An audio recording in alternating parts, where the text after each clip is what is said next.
బట్టతలతో బాధపడుతున్నారా? ఆధునితనమైన పద్ధతిలో hair transplantation చేయబడును. Face clinic, Hyderabad.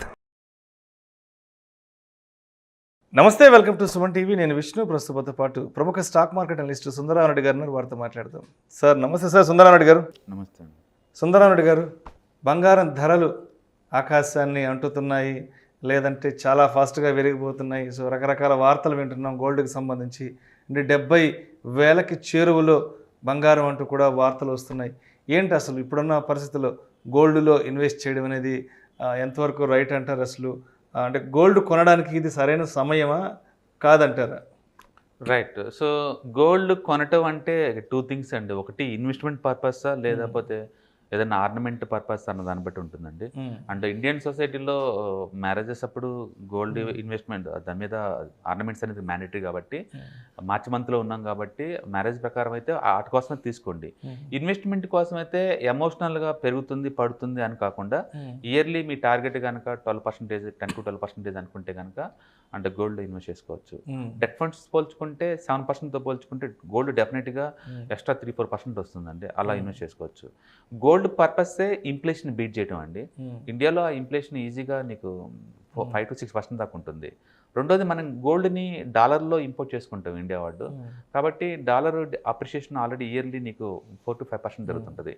అందుకని గోల్డ్ యావరేజ్ మీద ఇండియాలో నీకు 12% దాకా వస్తుంది యావరేజ్ మీద. అందుకని మీకు గోల్డ్ కావాలనుకుంటే గోల్డ్ మ్యూచువల్ ఫండ్లో కొనుక్కోవచ్చు, అండ్ గోల్డ్ ఈటీఎఫ్స్ కొనుక్కోవచ్చు, అండ్ సోవరింగ్ గోల్డ్ బాండ్స్ మనందరూ తెలిసిందే. అదైతే ఇంకా 2.5% వడ్డీ కూడా ఇస్తారు. పైగా వచ్చే డబ్బుల మీద ఇన్కమ్ ట్యాక్స్ కూడా ఉండదు మెచ్యూర్ అయిన తర్వాత. 8 years తర్వాత మెచ్యూర్ అయిన దాని మీద సోవరింగ్ గోల్డ్ బాండ్ కొనుక్కోవచ్చు, గోల్డ్ బార్స్ కొనుక్కోవచ్చు, అండ్ గోల్డ్ బాండ్స్ పోస్టల్లో బ్యాంక్ రిలీజ్ చేస్తారు, వాటిని కొనుక్కోవచ్చు. అండ్ అంటే షోరూమ్ వాళ్ళు రన్ చేస్తారు గోల్డ్ స్కీమ్స్. మీరు 10 months 11 months గడిపితే 1 month ఫ్రీ అనమాట. అలాంటి వాటిలో జాయిన్ అవ్వచ్చు. సో రకరకాల మెథడ్స్ ఉంటాయండి. ఇంకా కమోడిటీ మార్కెట్లో అయితే గోల్డ్ ఫీచర్స్, గోల్డ్ ఆప్షన్స్లో కూడా మనం చేయవచ్చు అనమాట. బట్ మీరు షార్ట్ టర్మ్లో ఉండాలి అనుకుంటే better to go for gold as ETF. మీరు ట్రేడింగ్ అకౌంట్లో గోల్డ్ బీస్ అని కొడితే వస్తుంది. టెంపరీగా 1 month 2 months కావాలంటే అది బెటర్ అనమాట. లేదు, లాంగ్ టర్మ్ పాయింట్ ఆఫ్లో ఇన్వెస్ట్మెంట్ పర్పస్ అనుకున్నప్పుడు better to go for sovereign gold bonds. ఆ 2 ఫార్మాట్లో ఉంటాయి. స్ట్రక్చరల్గా gold market all time high, అన్ని కరెన్సీలు కూడా ఆల్ టైమ్ హై బ్రేక్అవుట్ అయిందండి. అండ్ మనం జాగ్రత్తగా అబ్జర్వ్ చేస్తే గోల్డ్ చార్ట్స్ని 1971లోంచి స్టార్ట్ అయిందండి గోల్డ్. అంతకుముందు ఇంత క్రేజీ ఉండేది కాదు. అమెరికన్ ప్రెసిడెంట్ నెక్సన్ అప్పుడు ఉన్న గోల్డ్ పాలసీని మార్చారనమాట. మొదట్లో ఏదైనా సెంట్రల్ బ్యాంక్స్ వాళ్ళు ఏదైనా కరెన్సీ ప్రింట్ చేయాలంటే ఈక్వలెంట్ వర్త్ గోల్డ్ పెట్టి వీటిని ప్రింట్ చేసేవాళ్ళు అనమాట. నెక్సన్ వచ్చిన తర్వాత ఈ రూల్ మార్చాడు. సెంట్రల్ బ్యాంక్స్ని గోల్డ్ని సపరేట్ చేశారు. మీకు ఎంత కావాలంటే అంత ప్రింట్ చేసుకోమన్నట్టు. అప్పటి నుంచి ఇంకా అమెరికన్ గవర్నమెంట్ వాళ్ళు గోల్డ్తో లింక్ లేదు, ఇంకా అన్లిమిటెడ్ ప్రింట్ కొడతా ఉన్నారు. ఇక దాంతో గోల్డ్ డిమాండ్ క్రియేట్ అయింది అనమాట. సో ఫస్ట్ టైం హిస్టరీలో 1971లో గోల్డ్ ప్రైస్ స్టార్ట్ అయిందండి. ఎంత దారుణంగా గోల్డ్ పెరిగిందంటే ఆల్మోస్ట్ 2400% పెరిగిందండి. అండ్ విత్ ఇన్ 10 yearsకి 2400% 1971 నుంచి అట్లా పెరిగింది. లాస్ట్కి గోల్డ్ ప్రైస్ ఆగిపోయి మళ్ళీ 2002లో అంటే 30 years తర్వాత స్టేబుల్ అయ్యి మళ్ళీ పెరగడం స్టార్ట్ అయింది. అంటే పర్టికులర్గా అమెరికన్ రిసెషన్ 2008 తర్వాత చాలా పాజిటివ్ పెరిగింది అనమాట. సెకండ్ రౌండ్ స్టార్ట్ అయింది. అంటే ఫస్ట్ రౌండ్ ఏమో 1971లో స్టార్ట్ అయింది.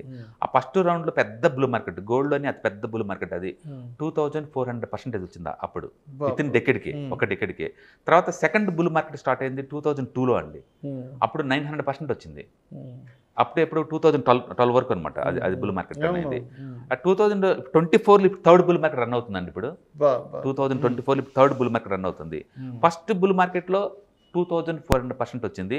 30 years రెస్ట్ తీసుకున్న తర్వాత 30 years రెస్ట్ తీసుకుంది. సెకండ్ బుల్ మార్కెట్ 2002లో స్టార్ట్ అయ్యి 2012లో ఎండ్ అయిపోయింది. అంటే హార్డ్లీ 10 years ఉంది. తర్వాత 12 years రెస్ట్ తీసుకుంది. ఇప్పుడు 12 years తర్వాత చార్ట్లు బ్రేక్అవుట్ అయినాయి. అంటే ఇప్పుడున్న రెస్ట్ 12 years తర్వాత రెస్ట్ బ్రేక్అవుట్ అయింది అమెరికన్ డాలర్లో. అయితే ఇండియన్ రూపీలో చూసుకుంటే మన చార్ట్ ఎప్పుడో బ్రేక్అవుట్ అయినాయి. బట్ అమెరికన్ దాంట్లో బ్రేక్అవుట్ అవ్వలేదు అనమాట. 13 years తర్వాత ఇప్పుడు బ్రేక్అవుట్ అయినాయి. అందుకని గోల్డ్ ఆల్ టైమ్ హైలో ఉన్నాయి, ఆల్ టైమ్ హైలో బ్రేక్అవుట్ అవుతున్నాయి. అంటే ఈసారి గొప్పతనం ఏంటంటే థర్డ్ బుల్ మార్కెట్లో ఉన్నాం ఇప్పుడు. ఈసారి ఇది పరిగెత్తిందంటే చాలా దూరం పోద్దండి, చాలా పెద్ద మూవ్ జరిగింది. ఈసారి ఏంటంటే మోడర్న్ ఏరియాలో ఉండి బ్రేక్అవుట్ అయింది, ఇంత ముందులా కాదు. అండ్ రెండోది, ఈ బ్రిక్స్ కంట్రీస్ మొత్తం కలిపి ఓన్ కరెన్సీ పెట్టుకుంటున్నారు. అందుకని ముందు రోజులు డాలర్ డామినేషన్ కుదరదు ఇంత ముందులాగా. గోల్డ్ బ్యాక్డ్ తోటి కొత్త కరెన్సీ డెవలప్ చేస్తున్నారు. అందుకని రష్యా వాళ్ళు బాగా గోల్డ్ కొంటున్నారు, ఇండియన్స్ బాగా కొంటున్నారు. చైనా వాళ్ళు అయితే central bank almost monthly 10 tons కొంటుందండి. మనం షాపింగ్ చేసినట్టు అక్కడ సెంట్రల్ బ్యాంక్ చేస్తుంది. వాళ్ళు డాలర్ని మాత్రం డంప్ చేసుకుంటూ డాలర్ బాండ్స్ అన్నిటిని గోల్డ్లోకి మారుస్తున్నారు. చైనా వాళ్ళు బాగా కొంటున్నారు. ప్రపంచం మొత్తం హెవీగా షాపింగ్ చేస్తుందంటే చైనా సెంట్రల్ బ్యాంక్స్ అండి గోల్డ్ మీద. దాంతో too much gold price move అవుతూ ఉంది. అంటే ఈసారి గొప్పతనం ఏంటంటే సెంట్రల్ బ్యాంక్స్ కొంటున్నాయి అదే పనికి దారుణంగా. అదే టైంలో అమెరికాలో గోల్డ్ ఈటీఎఫ్స్ అన్ని అమ్మేసుకుంటూ పోతున్నారు. అక్కడ లాస్ట్ 10 yearsలో బిగ్గెస్ట్ సెల్లింగ్ జరుగుతుంది గోల్డ్ ఈటీఎఫ్స్లో ఇప్పుడేనండి అమెరికాలో. వాళ్ళు ఆ మనీ అంతా తీసుకెళ్ళి క్రిప్టో కరెన్సీలు మూవ్ చేస్తున్నారు. వాళ్ళేమో క్రిప్టోకి మూవ్ అవుతున్నారు, ఏసీ వాళ్ళందరేమో ఫిజికల్ గోల్డ్కి మూవ్ అవుతున్నారు. స్ట్రక్చర్ ఉండేది. సో ఈ మన ఇప్పుడు సెంట్రల్ బ్యాంక్స్ అన్ని కొంటున్నాయి కాబట్టి గోల్డ్ ప్రైస్ థర్డ్ బుల్ మార్కెట్లో అంటే 1971లో ఫస్ట్ బుల్ మార్కెట్, అంటే 2002లో సెకండ్ బుల్ మార్కెట్, 2024లో థర్డ్ బుల్ మార్కెట్ స్టార్ట్ అవుతుంది. ఇప్పటి నుంచి మళ్ళీ ఇంకొక 1000% పెరిగే ఛాన్స్ ఉంది ఒక డికేడ్లో. మీరు ఎంత పెట్టినా సరే గోల్డ్ మీద మీ ఎక్స్పెక్టేషన్ 10 to 12% అనుకుంటేనే ఇన్వెస్ట్ చేయండి. నాకు 30-40 కావాలంటే మ్యూచువల్ ఫండ్లో ఇన్వెస్ట్ చేసుకోండి, గోల్డ్ పెట్టమాకండి. గోల్డ్ అనేది డైవర్సిఫైడ్ అసెట్ క్లాస్ అనమాట. అందుకని స్టాక్ మార్కెట్లో రిస్క్ మినిమైజ్ అవ్వాలి అంటే కొంత అమౌంట్ మీరు గోల్డ్లో పెట్టుకోవచ్చు, but don't be expected bigger returns. గోల్డ్లో పెద్ద రిటర్న్స్ రావు, వాలటిలిటీ తక్కువ, రిటర్న్స్ కన్జర్వేటివ్గా ఉంటాయి. సో మీ రిక్వైర్మెంట్ కనుక ఇయర్లీ యావరేజ్ మీద 12% కనుక అయితే గోల్డ్ ఇన్వెస్ట్ చేసుకోవచ్చు. బట్ 20-30 అయితే మాత్రం గోల్డ్ జులిపోమాకండి, దానికి అంత కెపాసిటీ ఉండదు. లాంగ్ టర్మ్ మీద ఇన్ఫ్లేషన్ పోగా 2-3% ఎక్స్ట్రా మిగులుతుంది. అందుకని చిన్న వాళ్ళు రిటైలర్స్ ఎవరైనా ఉంటే better to focus about the equity mutual funds. ఎంత వాలటిలిటీ ఉన్నా సరే మీకు మంచి వెల్త్ క్రియేట్ అవుతుంది లాంగ్ టర్మ్లో. గోల్డ్ ఏంటంటే మీకు ఆల్రెడీ ఈక్విటీలో అసెట్స్ ఉన్నాయి, నాకు రిస్క్ డైవర్సిఫై అవ్వాలి, అందుకని అసెట్ డైవర్సిఫికేషన్ చేసుకుందాం అనుకున్న వాళ్ళకి గోల్డ్ బాగా యూజ్ అవుతుంది డెట్ ఫండ్స్తో పోల్చుకుంటే. ఓకే, ఇది ఎమర్జెన్సీ ఫండ్ కాబట్టి ప్రతి ఒక్కరి దగ్గర గోల్డ్ ఉంటుంది. బహుశా ప్రపంచం మొత్తం మీద మోస్ట్ ఇంటెలిజెన్స్ అంటే ఇండియన్ ఉమెన్ అయి ఉండొచ్చు. 30,000 టన్స్ ఉంచుకున్నారు. అండ్ ఇప్పుడు అందరూ తెలివిగా గోల్డ్ పెట్టండి అంటున్నారు. మన నానమ్మలు, అమ్మమ్మలు, అమ్మలు, అక్కలు ఎప్పుడో పెట్టేశారు, కొన్ని టన్నులు పెట్టేసుకున్నారు. అండ్ మోర్ ఓవర్ గోల్డ్ ఎప్పుడు కూడా ఒక జనరేషన్ నుంచి ఇంకో జనరేషన్ గిఫ్ట్గా ఇస్తారు. ఇన్కమింగ్ తప్ప అవుట్ గోయింగ్ ఉండదు. ఓకే, బట్ ఇయర్లీ యావరేజ్ మీద 12% అయితే ఎస్ బెస్ట్. అందుకని మనం లేడీస్ని ఎంకరేజ్ చేయొచ్చు, ఇంకా ఎక్కువ కొనండి అని. ఎందుకంటే 12% వస్తుంది కదా, నథింగ్ ఇస్ రాంగ్. సో ఈ పని ఇండియా వాళ్ళు గత 100 ఏళ్ళ నుంచి చేస్తున్నారు. ఇప్పుడు వెస్టర్న్ కంట్రీస్లో ఇప్పుడు రిలీజ్ అయ్యారు, ఇండియా వాళ్ళు ఇప్పుడే చేస్తున్నారు. బట్ సీరియస్లీ మీరు రిటైలర్స్ కనుక అయితే కనుక తక్కువ డబ్బు ఉన్న వాళ్ళు కనుక అయితే మాత్రం better to in spite of gold come to the equity markets. ఎక్కువ వస్తాయి రిటర్న్స్, రిస్క్ ఎక్కువ, రివార్డ్ ఎక్కువ, అన్ని బాగానే ఉంటాయి. బట్ లాంగ్ టర్మ్ అన్ని న్యూట్రల్ అయిపోద్ది. అంటే లేదు నాకు ఆల్రెడీ ఈక్విటీలు అసెట్స్ ఉన్నాయి, రిస్క్ మినిమైజ్ అవ్వాలి అనుకుంటే అసెట్ డైవర్సిఫికేషన్ కోసం పార్ట్గా గోల్డ్ పెట్టండి. బట్ ఎంత పెరిగినా సరే గోల్డ్ ఇయర్లీ యావరేజ్ మీద 12% కన్నా ఎక్కువ రాదు. ఓకే, కాబట్టి ఎమోషనల్గా గోల్డ్ రేట్ పెరుగుతుంది మళ్ళీ ఎక్కడ మిస్ అవుతాం అనే బదులు ఫైనాన్షియల్ గోల్డ్లో పార్ట్గా కొంతవరకు దాన్ని కేటాయించుకుంటే ఇట్స్ ఓకే అండి. బట్ అదర్వైజ్ ఆర్నమెంట్ రూపంలో అన్నిటికన్నా వరస్ట్ ఇన్వెస్ట్మెంట్ అండి. మీరు ఆర్నమెంట్ మార్చినప్పుడల్లా ఆల్మోస్ట్ 10 to 20% వేస్టేజ్ కింద పోతుంది.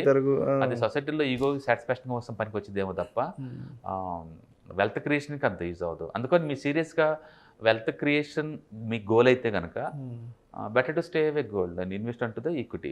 నాకు వెల్త్ క్రియేషన్ మీద గోల్, దాంతోపాటు రిస్క్ కూడా డైవర్సిఫై చేద్దాం అనుకుంటే గోల్డ్లో కొంత అండ్ ఈక్విటీలో కొంత పెట్టండి.